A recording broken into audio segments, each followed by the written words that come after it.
if I could, getting back to the question of assisted suicide. The idea that people in those terminal stages, their lives, for all intents and purposes, are over. They're a burden to others. They're suffering.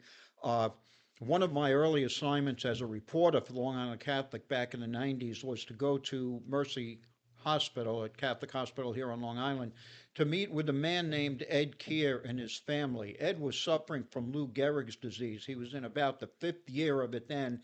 He would live 10 years, and it was incredible. He couldn't speak. He was flat on his back. He had learned to dictate words by flicking his eyelids, and his family could pick this up. And the day before I got there, he dictated a 3-page letter to me doing that, and he explained how he was in a deep pit when he first, got this disease and started to debilitate from it.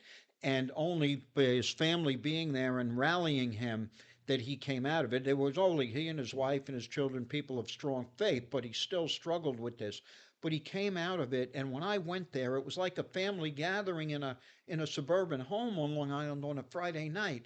He and his wife, his adult sons and their families, grandchildren running around, and they told me how being there for him had brought them all closer together, strengthened their faith.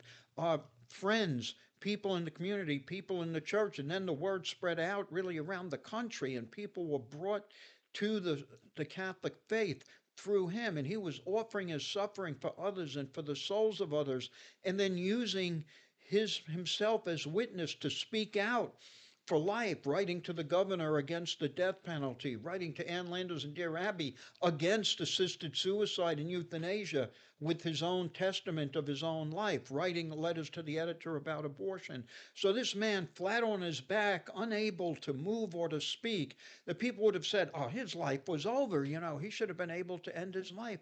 And if you think of all that was lost in the lives of so many people, if he didn't have those years to touch their lives, and all that would have been lost, the joy in his life as he adjusted to this and refound God and his family, and the idea that we can make a judgment that a life should end, rather than what the church teaches, that every life has meaning and purpose for as long as God wills that life to continue to exist.